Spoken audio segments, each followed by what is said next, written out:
Assalamualaikum, students. This is Nurul Wahab Hashmi, a professor from Punjab University, teaching English grammar, and our today's topic is present indefinite tense. हम जैसा कि present indefinite के affirmative sentences and simple sentences last lecture में पढ़ चुके हैं। अब हमारा नेक्स्ट टॉपिक है नेगेटिव सेंटेंसेस। तो उर्दू में से बोलते हैं मनफी फ़िक्रात।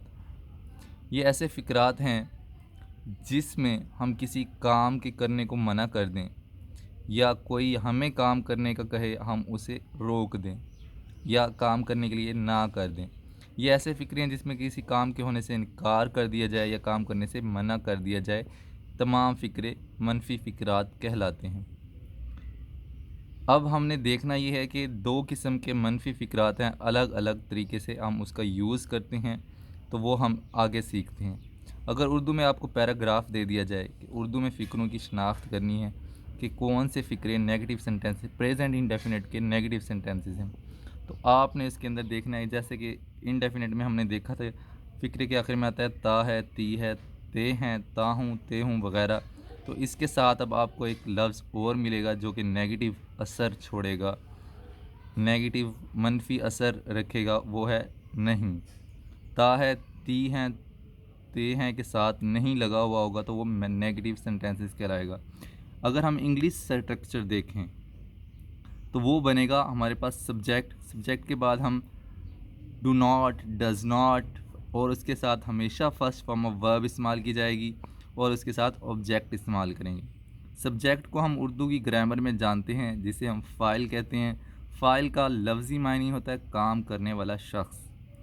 जो शख्स काम कर रहा होता है वो हमारे पास हमेशा सब्जेक्ट कहलाएगा। वो प्रोनाउन भी हो सकता है, वो नाउन भी हो सकता है। प्रोनाउन हमारे पास सिर्फ 7 हैं, he, she, it, I, you, we और दे। उसके अलावा इन सब की जगह पर अगर कोई नाम आ जाए तो वो नाउन है, वो भी हमारा सब्जेक्ट है।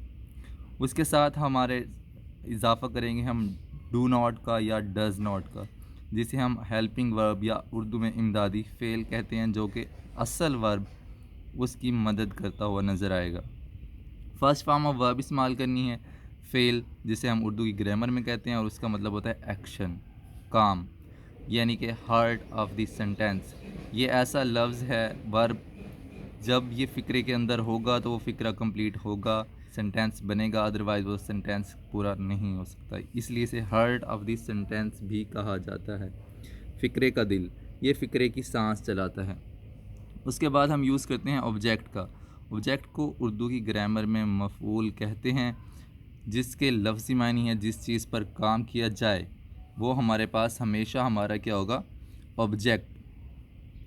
अब हम एग्जांपल से ये क्लियर कर देंगे सब्जेक्ट क्या है, डू नॉट, डज़ नॉट किसके साथ इस्तेमाल होना है, फर्स्ट फॉर्म ऑफ वर्ब जो लगानी है वो किसके साथ कैसे ऐड करना है और ऑब्जेक्ट का यूज़ कैसे करना है।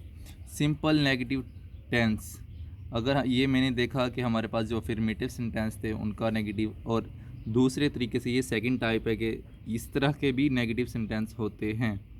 सब्जेक्ट के साथ is, am, are plus not लगा देते हैं, फर्स्ट फॉर्म ऑफ वर्ब और ऑब्जेक्ट। मैं कॉन्टीन्यूअस टेंस की बात नहीं कर रहा, मैं सिंपल, मैंने ऊपर लिखा है सिंपल नेगेटिव टेंस। अब एग्जांपल से वो भी क्लियर करेंगे वो कौन से होते हैं।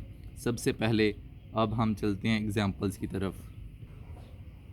तलबा, जैसे कि हमने उधर देखा फ़र्स्ट टाइप, तो पहले हम फ़र्स्ट टाइप को क्लियर कर लें। First person, second person and third person मैंने पहले भी लास्ट लेक्चर में भी समझाया था, दोबारा बता देता हूँ। फ़र्स्ट पर्सन वो होता है जो मौजूद हो, मौके पर आपकी आंखों के सामने हो, जिस पर आपकी 5 सेंसेस काम कर रही हैं। जैसे कि आई, मैं मौजूद हूँ खुद, तो ये प्रेजेंट सिंगुलर, ये फ़र्स्ट पर्सन, मैं खुद हूँ। वही हम सब के सब मौजूद हैं उस जगह पर, तो हम फर्स्ट पर्सन में इंक्लूड होते हैं। सेकंड पर्सन होता है जो मौजूद हो लेकिन हम और मैं ना हो, वो कोई और हो, यानी कि तुम। मैं अगर किसी दूसरे की तरफ इशारा करूँगा तो वो मेरे लिए सेकंड पर्सन है, तो वो तुम हो, सेकंड पर्सन होता है तुम या आप। और थर्ड पर्सन वो होता है जो हमारी आंखों के सामने नहीं होता, गायब होता है, जिसे हम देख नहीं सकते। ही वो लड़का, शी वो लड़की, इसी तरह दे वो सब। तो ये सब के सब, इट ये चीज़ वो चीज़, ठीक है। तो ये सारे के सारे थर्ड पर्सन जो हमारी आंखों के सामने मौजूद नहीं हैं। इनका यूज़ कैसे करना है ये देखें। एग्ज़ाम्पल में आ जाते हैं। मैंने एक सादा सी एग्ज़ाम्पल लिखी है, मैं एक ख़त नहीं लिखता हूँ। अगर फ़िक्रे का आखिर में मैंने अंडरलाइन किया ता हूँ और साथ में मैंने किया नहीं, ये हो गया हमारे पास प्रेजेंट इंडेफिनिट का नेगेटिव सेंटेंस। इसके अंदर नहीं का लफ्ज़ आ गया, किसी काम का करने से मना कर दिया गया। आई के साथ do not write a letter, और फिर मैंने यही फ़िक्र का वो के साथ बनाया है, वो एक ख़त नहीं लिखता है। ही आगे मैंने डज़ को जो है अंडरलाइन किया, ई एस का डू के अंदर जो है, डू के अंदर ई एस का इजाफा कर दिया। जैसे हम प्रेजेंट इनडेफिनिट टेंस में फर्स्ट फॉर्म ऑफ वर्ब में एस और ई एस का इजाफा कर रहे थे, इसी तरह ये हेल्पिंग वर्ब में जो डू है उसके साथ मैंने ई एस का इजाफा कर दिया। He does not write a letter. अच्छा, इसके साथ हमने डज़ नॉट क्यों लगाया, उसकी रीज़न है वो मैंने लिख दी है। ही शी इट आ जाए, वो वाहिद गायब मुज़क्कर होता है, यानी कि वो गायब होता है और वो मुज़क्कर है, वो नज़र नहीं आ रहा, गायब है और वो वाहिद है। इसीलिए उसके साथ हम उसकी पहचान रखने के लिए कि वो गायब पर्सन है, उसके साथ हम डज़ नॉट लगाते हैं। बाकी सब के साथ हमने जितने भी सब्जेक्ट हैं उनके साथ डू नॉट इस्तेमाल करना है। अगर सब्जेक्ट कोई नाम हो, यानी कि जैसे ही की जगह पर या आई की जगह पर अली आ जाए, या मैं अपना नाम लिख दूं, तो उसके साथ भी हमने डज़ नॉट का इस्तेमाल करना है, डू नॉट का इस्तेमाल नहीं करना है। स्टूडेंट्स, अब ये हमारे पास है सेकंड टाइप के सेंटेंसेस, जो कि मैंने आपको यहाँ पर ये दिखाया था, simple tenses plus is am are plus not first form of verb plus object. ये अब आप देखें कि ये जो है, I am not a junior high school student, मैं जूनियर हाई स्कूल में स्टूडेंट नहीं हूँ, मैं हाई स्कूल का जूनियर स्टूडेंट नहीं हूँ, ठीक है। तो वो कह रहा है, इनकार कर रहा है किसी काम के होने का, किसी फंक्शन के होने का, जैसे कि प्रेजेंट में रह के वो बात कर रहा है, तो उसके साथ हम डू नॉट या डज़ नॉट नहीं लगाते। आई डू नॉट नहीं लगाएंगे हम यहाँ पर आई एम, मैं नहीं हूँ। इसमें क्योंकि ता है, ती है, तू हूँ, ता है, ता हूँ वगैरह नहीं है, तो इसमें आया है I am not a junior high school student, मैं हाई स्कूल का तालिब इल्म नहीं हूँ।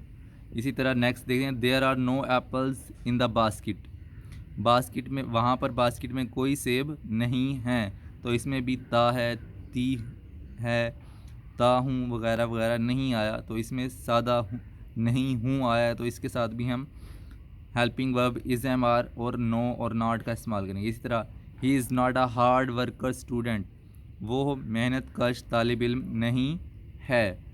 You are not a good man, तुम एक अच्छे आदमी नहीं हो। तो जिस सेंटेंस में ता है, ती है, ते हूँ वगैरह ना आए, सादा सादा सा नहीं आ जाए, और उसके साथ है, ही और हूँ आ जाए, उसके साथ आपने हेल्पिंग वर्ब में इज़, एम और नॉट का इस्तेमाल करना है। ये था आज का हमारा टॉपिक। मेरे चैनल पर तमाम वीडियोस तकरीबन मौजूद हैं टेंसेस के बारे में। अगर आप मज़ीद सीखना चाहते हैं तो लाइक करें, कमेंट करें और शेयर करना ना भूलें। शुक्रिया।